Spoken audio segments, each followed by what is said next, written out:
la gare de Tours. C'est ici, il y a 6 ans, que ce jeune Afghan, alors âgé de 14 ans, a atterri en France pour la première fois. Sa famille l'avait laissé partir seul, avec l'aide d'un passeur turc et la promesse de le rejoindre au plus vite.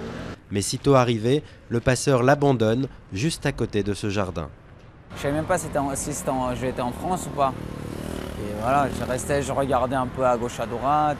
J'ai essayé de parler avec des gens, mais j'arrivais pas à communiquer parce que je ne savais pas la langue ni anglais. Après une nuit d'errance, Samy se rend au commissariat qui le place dans un foyer, puis plus tard dans une famille d'accueil.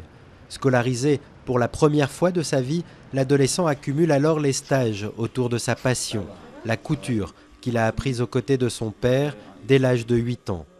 Assia l'a ainsi vu arriver un jour dans son atelier de retouche. Elle se souvient d'un cas exceptionnel. Au départ, pour moi, il est venu faire un stage pour que moi, je lui montre ce qu'il faudrait, pour l'aider justement, pour apprendre. Je lui ai donné un bas de pantalon à faire, il l'a piqué comme quelqu'un qui a fait ça toute sa vie. Il était plus rapide que moi. En cette fin mars, c'est à Paris que Samy ouvre son premier atelier, grâce à la rencontre d'une bonne fée, comme il dit. Un rêve de gamin pour l'ancien migrant afghan. Quand on lit les histoires de grands couturiers, c'est qu'ils ont commencé par des petits trucs. Ils avaient un petit atelier avec 3-4 personnes, ils ont grandi. Car Samy n'a pas fait que lire les histoires des grands couturiers. Il les a aussi fréquentés.